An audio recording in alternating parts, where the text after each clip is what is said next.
Bonjour à tous, bienvenue pour le point sur le S&P 500 cette semaine.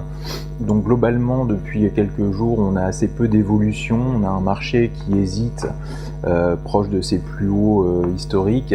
Donc globalement, l'actualité en fait tourne autour d'une part la Chine, la question du ralentissement plus marqué que prévu peut-être, et paradoxalement ce qui pourrait peut-être pousser Pékin à envisager de nouvelles mesures de soutien.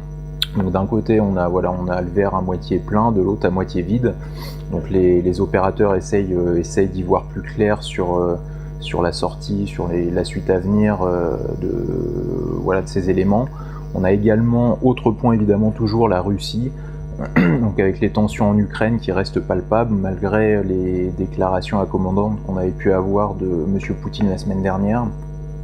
Donc là aussi, c'est évidemment un point à suivre. On a notamment Barack Obama qui menace la Russie de sanctions. Et donc là, on sent bien qu'il y a deux poids, deux mesures, notamment par rapport à l'Europe, qui à mon avis serait évidemment plus pénalisée que les États-Unis en cas de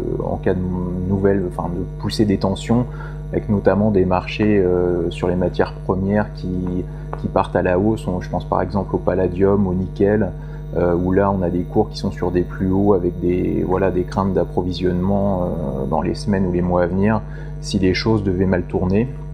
Donc ça c'est pour le court terme. Sur les marchés, ce qu'on constate depuis une semaine, quelque chose comme ça, on a toutefois quelques signes de faiblesse qui se confirment, notamment donc ce que je vous disais déjà depuis 2-3 semaines, la faiblesse en Europe sur le DAX allemand, donc qui a toujours été un indice leader et donc voilà qui faiblit depuis 2-3 semaines. Ça on le retrouve à Wall Street avec le Nasdaq qui sous-performe, qui a subi depuis vendredi de baisse de plus de 1% et qui est sur des plus bas de 1 mois. Donc cette sous-performance qui se confirme avec le temps est à mon avis pas bon signe. On a notamment des segments comme les biotech qui ont été leaders, ont été très recherchés pour le côté spéculatif en début d'année, qui sont massivement vendus depuis 2-3 jours. Donc à mon avis, quand on commence à sortir comme ça des dossiers les plus risqués, c'est que le vent commence à tourner. Donc c'est un peu la même idée, donc globalement depuis 2-3 semaines. Prudence sur le S&P 500 en termes de niveau, on a toujours le support qui, malgré les soubresauts, le support des 1850 points qui tient. Donc à la hausse, on a à l'inverse les 1880 points, les plus hauts annuels. Donc mon opinion, c'est qu'on peut toujours, c'est un peu déjà ce que je vous disais la semaine dernière ou il y a 2 semaines, on peut toujours aller chercher le haut du canal ascendant vers les 1900 points dans ce qui à mon avis serait surtout un excès.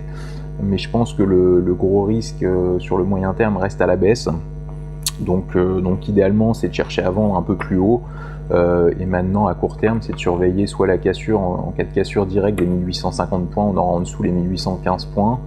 Et à l'inverse, donc si on tire au-dessus des 1880, surveiller l'approche des 1900 points pour probablement se positionner vendeur sur le moyen terme dans de bonnes conditions. D'ici la fin de semaine, on a quelques statistiques économiques à suivre, donc notamment le Conference Board cet après-midi, les commandes de biens durables demain, et surtout, à mon avis, le PIB, l'estimation finale jeudi.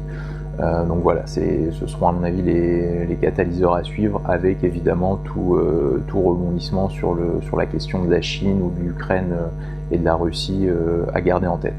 Voilà, bonne semaine à tous et bon trade et à très vite.